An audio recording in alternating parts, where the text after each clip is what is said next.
Hey everybody, welcome back to the channel. Today's video is going to do a 2024 refresh of the best tech sector ETF. For the video, we are only going to focus on XLK and VGT head-to-head comparison. There are other tech sector ETFs like IYW and FTEC and many others, but I believe the XLK and VGT are the most popular and provides a very good value for investors. I did a similar comparison back in October of 2022, and since then a lot has changed, especially with the prices of the ETF, as well as some of my methodologies that I have learned and improved over the course of this year and a half. Everything is going to be timestamped, so you can choose whichever section you want to jump on. Number one would be how I choose an ETF. There is a new edition on how I tend to add ETFs in my portfolio. Next will be, we'll touch upon the ETF profile. We'll look at the dividends. We'll look at the performance. We'll look at the holdings. These are the standard topics that we cover in any ETF reviews. However, at the end,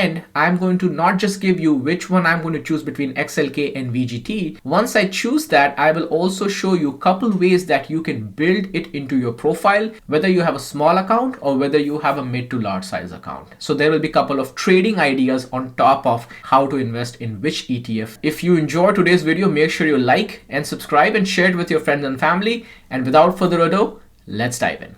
How do I choose an ETF? There are 4 criteria that I generally use in deciding whether I want to get into an ETF or not. Number one is asset under management. It simply means that how much money the fund has or the ETF has, which they are managing. The more money they have, which means the more investors are trusting this ETF, and that also helps me drive my decision. The second is, of course, date of inception. So the longer the ETF has been out, which means that they have seen more cycles of ups and downs, and that is very important. A newer ETF which has not seen the lows of the markets may not be the most optimal investment choice for you. So always take this into consideration whenever you plan to invest in an ETF. The third one is expense ratio, and this is very important because a higher expense ratio means that the ETF is actively managed, which basically means that you are going to give away a little bit more gains. So always keep that into consideration because there are ETFs that are passively managed with a low expense ratio, and there are ETFs that are actively managed with a higher expense ratio. The fourth criteria that I use personally is to see whether the price of the ETF is overbought or oversold. This is very important to consider, especially when you are dealing with ETFs or stocks that have run up so much. So especially in the tech sector ETF, because of the massive boom in all the tech stocks, we have seen a massive run across the board. So there are 2 indicators that I would highly recommend that you always watch. Is number one is where is the stock price in relation to its 20-day, 50-day and 200-day simple moving average, and number 2, the RSI, which is a relative strength index. We'll cover this in a little bit more detail in the technical analysis, but these are the 4 criteria I use to select an ETF, whether I want to invest or trade. If you are starting out in your investment journey and you are not familiar with how to research, ETF.com is a good website. There are others like I use personally as seekingalpha.com. You can use it for free, but there is also a paid version. I have a pro version. But if you are just starting out, I would say ETF.com. Definitely check it out. In no way form this is a sponsored video by ETF.com or Seeking Alpha, and I wish it was sponsored. Alright, let's jump into the comparison. XLK is a technology sector SPDR fund and VGT is Vanguard Information Technology ETF. As the name suggests, the issuer is State Street Global Advisors for XLK and Vanguard for VGT. Vanguard is one of the biggest companies in the financial sectors that pretty much owns, I guess, most of the world.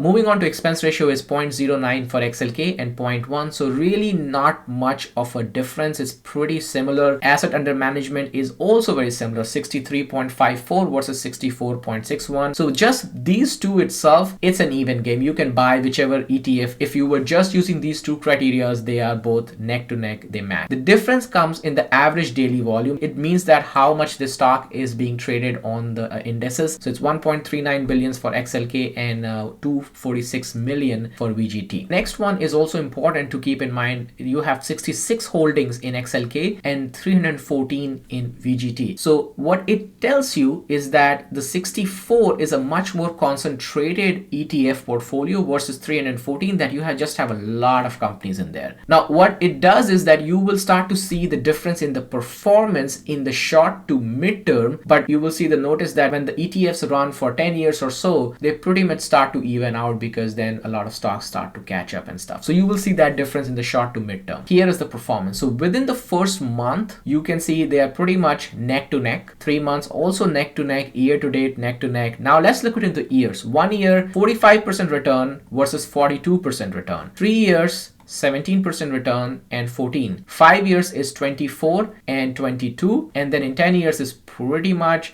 in the same 20.55 versus 20.07. So clearly the number of holdings play a major role in short to mid-term, but over a long period of time they start to even out. At this point in time, it's an even game. You can choose XLK or VGT, whichever you like. Now if you generally have a tilt or bias towards investing with Vanguards, then VGT is your way to go. But if this is your first time, I would say XLK would be a better option. Next up is holdings, and this is where you will start to see the difference in the performance in short to mid-term. So the first one that really stands out, that in XLK, Microsoft is number one with 23.05%, whereas in VGT you have Apple, which is 21.5%. Apple on XLK is only 19.87 and Microsoft is number two with 19.78. So this is one of the primary example on how they structure their portfolio within the holdings, and that is why the performance is different even though they are tracking the same companies, same stocks, same indices. Now keep in mind, Microsoft became the most valuable company in the world recently, and they have surpassed the market cap of Apple. When you have a company like Microsoft which you are giving a higher asset allocation,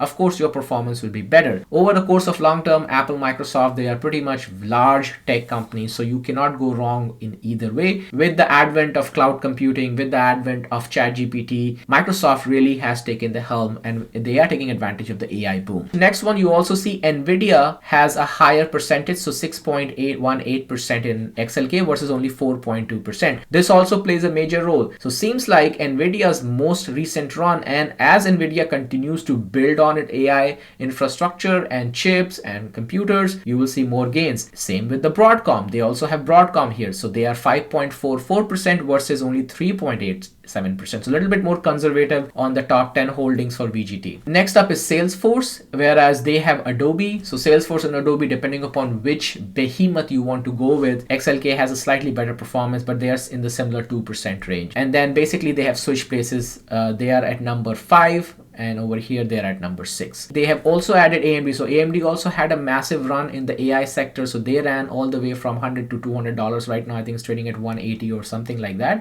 They also have AMD, but the difference is about a percentage in asset allocation, 2.82 versus 1.87. They both have Accenture also in the top 10 holdings. They both have Cisco and Intel as well, but they are at different levels. So as you can see, the top 10 holdings itself, even though they have the same companies, they have in different order and they have it in different asset allocation. And that is the reason why you see the performance difference with the short to mid-term. So based on the market cap, you can see that the XLK has a little bit larger allocation to the large caps versus VGT, and VGT actually has more mid caps as opposed to XLK. The PE ratio is 36.37, whereas for VGT is 45.52. You are getting a better deal with XLK versus VGT from an PE ratio standpoint. From a price to book ratio, it's 10.07 versus 8.82. Now, most importantly, dividend distribution yield, which is rated to the dividends, it is 0.7 versus 0.6.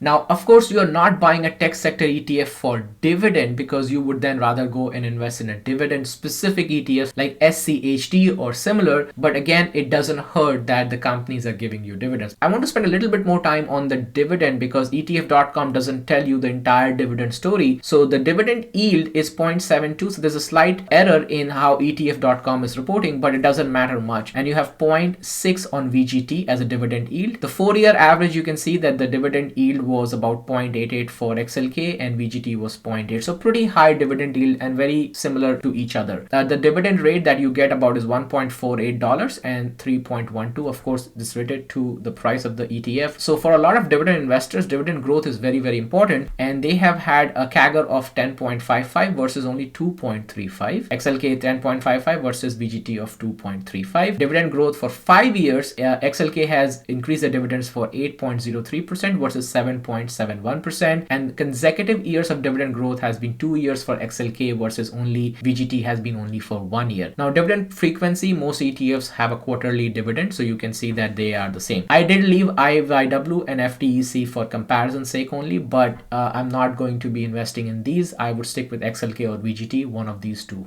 On to the next segment, in which is the best tech sector ETF that you can buy. So if I had to choose between these two, it is very difficult because the expense ratio, the asset under management, the date of inception, pretty much everything is neck to neck. If you like concentrated ETFs, then maybe you can go with XLK. If you like more diversity in your ETFs, then you can go for VGT. I personally like more concentrated portfolio, so I will always have a little bit more bias towards XLK. But in overall, XLK does give you a little bit more dividends than VGT. You are paying less expense ratio in XLK as opposed to VGT. At the time of this recording, the price for Vanguard VGT is $521 and XLK is $206. So relatively, there's a $300 difference between getting the same type of ETF. So on paper, if you just look at the price, seems like XLK is also a better choice as opposed to VGT. Now, why would you choose VGT? Is, let's say you are already in Vanguard platform, you have other Vanguard products, so maybe just going with the Vanguard VGT might be a better option for you. But if you don't have any of those concerns or criterias, then of course XLK might be a better option for many other investors. So after we have found out the winner between XLK and VGT, and we are choosing XLK as the winner for our comparison, next up is how do you choose whether you should buy the ETF at the current point in time or not. We talked about two indicators, the simple moving averages and RSI. Simple moving average is basically going to tell you where the stock is trading in relation to its 20-day trading, 50-day trading, or 200-day trading. Generally, if a stock price or an ETF price is trading at its 50-day or 200-day moving average, you are getting a bigger bang for your buck versus when it is trading higher than that. Also, RSI between 30 and 70, 30 is an oversold level and 70 is an overbought level. XLK is trading right at the 20-day moving average. Let's jump on to the weekly time scale, and there is a very interesting pattern that I have noticed in the XLK. When XLK or the tech sector generally crashes or takes a correction or has a dip, you will notice that they will generally come closer to their 200-day moving average. So you can see that it happened around the 2020 time frame. It was very near to its 200-day moving average, and you can see also in the RSI it's very similar. And then basically you had a bounce from there. They ran all the way up in 2021 December, and then they pulled back all the way to their 200-day moving average. So you did not stay there for long. Maybe you touched here once, twice, and you can see on the RSI as well, it always was near its 30 level, which was the near oversold territory. If you start buying XLK ETF, you have to keep in mind how much longer this will run before we can get some kind of a correction or at least a pullback. There is about a 12% pullback to 200-day moving average, so you have to keep that into consideration. Moving back to the daily time frame, quickly drew this very rough trend line. The trend is still on the upward direction, and we could see further going up unless we see a major market correction overall in the tech sector. If I were want to enter, I would want to enter at the bottom of the trend channel. I would start my position around the 50-day moving average. So if you are a small account that cannot afford a full share of XLK, I would say start off with whatever you can afford, $10, $20, $20, whatever you can afford, start investing. In your case, I would say you can start building your position slowly by investing regularly, whether it's going up or whether it's going down. Keep dollar cost averaging. If you are a mid-size to a large size account that you can afford full shares, you can even afford a set of 100 shares in one go, then I would say utilize option strategy to benefit from it. What you want to do is you want to sell options. In this case will be a cash secured put to buy the shares so that you get paid and you are hedging yourself from any downside protection. So currently the stock is around the 20-day moving average. You can look at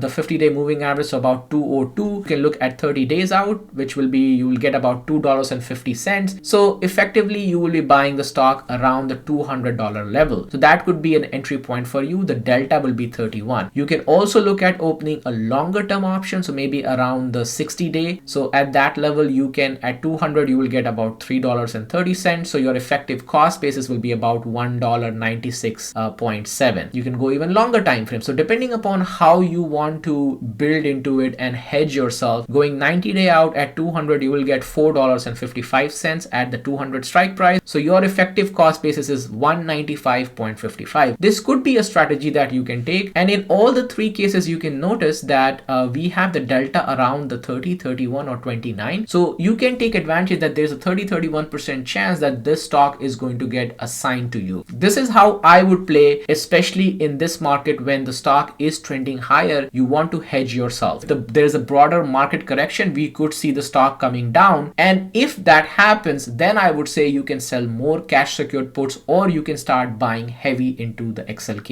ETF. Overall, I am very confident on the tech sector in general, and I think the stock prices will be much higher in the next 5 to 10 years from where they are today. So with that said, that was how you should look into analyzing stocks, even looking at some technical analysis, some simple chart patterns, some simple moving averages, RSI, in order to make decision whether you should buy the stock ETF at the current point in time or you should wait and hold. If you have smaller accounts, use the dollar cost averaging method. If you have larger accounts, you like options, you can try this methodology. If not, dollar cost averaging is the best way for you to build wealth over a long course of time. So with that said, hopefully you enjoyed today's video. If you did, make sure to give us a like, click on subscribe and ring the bell notification. I will see you next time, investor family, but don't forget to invest for tomorrow.